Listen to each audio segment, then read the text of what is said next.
literasi adalah sesuatu yang sangat basi. Setuju nggak? Seenggaknya ada beberapa alasan kenapa literasi dianggap sebagai kata yang sangat basi.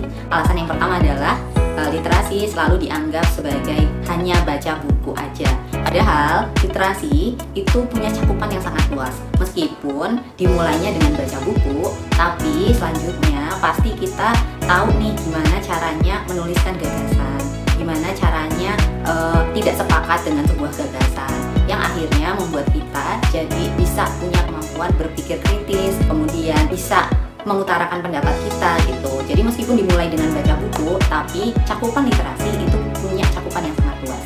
Yang kedua, kenapa literasi dianggap basi? Karena literasi dianggap nggak punya urgensi atau nggak punya dampak terhadap hidup kita. Kita memang seringkali punya kehidupan yang nyaman-nyaman aja, tanpa mikirin literasi, hidup kita nyaman aja, sampai akhirnya kita akan kena investasi bodong, atau kena berita palsu, atau bingung gimana caranya ngelamar kerja karena nggak tahu gimana caranya bikin CV yang baik. Itu salah satu dampak yang mungkin kita nggak ngerasain, itu akibat kita nggak punya skill literasi.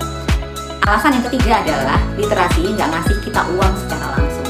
Banyak orang beranggapan seperti itu ya, jadi akhirnya mereka memilih untuk mengasah skill-skill yang instan yang bisa langsung ngasih mereka uang gitu. Padahal mereka nggak sadar bahwa orang-orang sukses di dunia ini itu punya kapasitas literasi yang sangat tinggi. Contohnya adalah gimana caranya berpikir kritis, kemudian mereka bisa berkomunikasi efektif, dan tahu tren-tren bisnis zaman sekarang gitu. Alasan yang keempat adalah literasi dianggap sebagai sebuah event atau kegiatannya itu selalu membosankan, formal, dan kaku.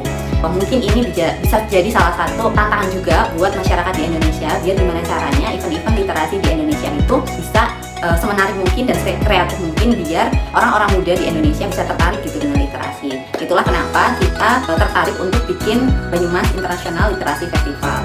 Di Bilfest ini kita nggak hanya ngajak teman-teman untuk baca buku atau hanya ikut diskusi-diskusi yang formal dan kaku gitu ya, tapi di dalamnya juga ada pergelaran seni budaya sebagai bentuk kreasi orang-orang yang berliterasi. Kemudian ada pameran-pameran seni, ada festival komik, juga ada bazar buku tentunya buat memberikan asupan-asupan bacaan buat teman-teman gitu.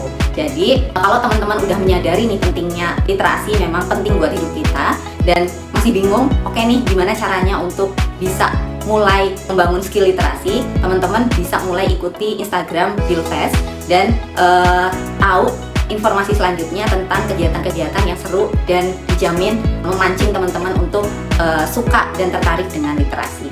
Itu teman-teman, sampai jumpa di Bilfest.